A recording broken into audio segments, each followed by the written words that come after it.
when you have something where you're just not 100% and you're saying, oh, should I be doing this? My whole life is going to change. My family's life. And I went like this.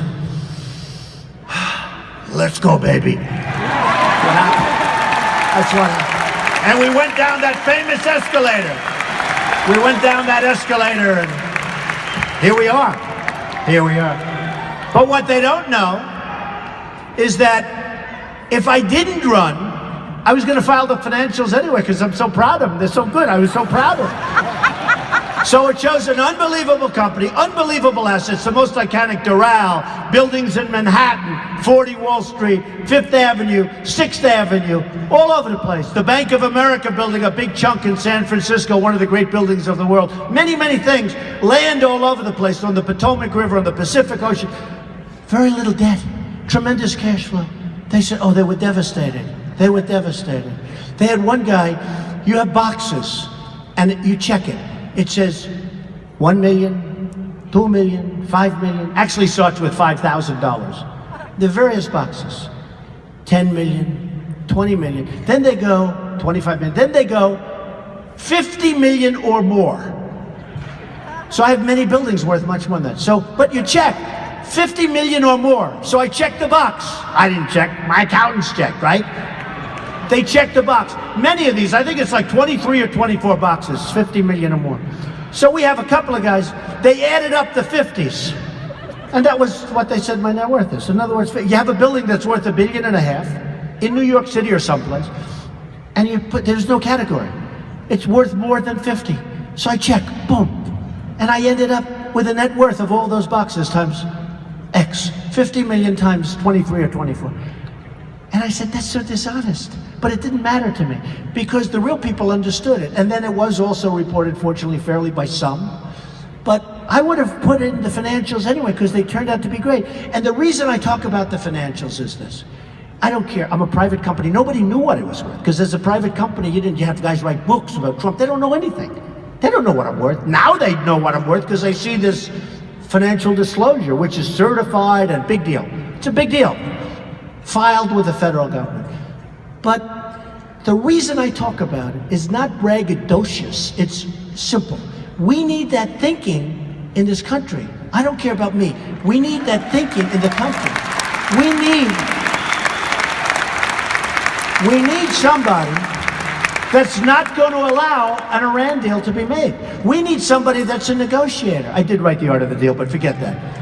We need somebody that's, Carl Icahn, the great businessman, endorsed me the other day. We need, Carl is a good man. A lot of you know Carl. Great. Many of the people are just, they want me to win because they know I'm like really good at this stuff. And we need, and I talk to you this way. I talk to you this way because that's the mentality, whether I'm nice or not. I think I'm nice actually, but whether I am or not, we've got to take our country back. We've got to turn our country around. We need that kind of thinking, whatever that thinking is. Whatever that thinking is, we need it. We can't give. I mean, our deal, I use it all the time. It's not a financial deal, although you could say it's even financial. But we can't get Sergeant Bergdahl, a dirty, rotten traitor, and give them 5 of the greatest killers on earth that they've been after for 9 years. But that's the deal. So we get Bergdahl, a traitor, and we knew he was a traitor, and 6 people, 6 young, great people were killed going after this bum. 6 people. Now in the old days, there's my man, stand up. What do we do with Sergeant Bergdahl 50 years ago?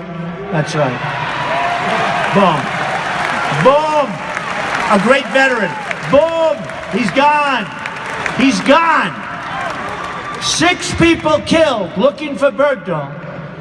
And we give 5 people to get him back, and we knew that he was a traitor because they had a general and a colonel go and interview all of the soldiers that he dealt with and that he was with. They said he deserted.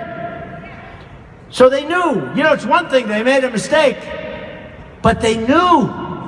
We can't do things like that anymore. And by the way, on Bergdahl, I see the other day, no time. They don't want to give him any time. They're letting him out. They're not going to not only not shoot him, they let him out. They say, well, he's been through a lot. Oh, yeah, he's been through a lot. 6 young, great people died looking for him.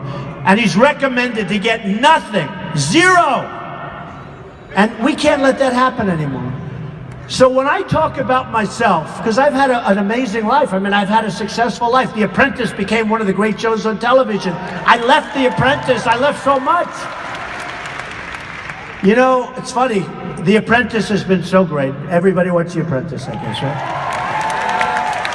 So NBC calls Steve Burke, the head of Comcast, who's a great guy, came up to my office. Please, Donald, do it again, please do it. I say, Steve, I want to run. I want to run. Top people at NBC, top people at Comcast, great people. And Steve is a fantastic guy. And he came, he said, please do it again. They wanted me to do it again. Mark Burnett called me, please do it again. Everybody takes a renewal. You'll be like the only one that didn't take a renewal. Are you crazy? I said, Mark,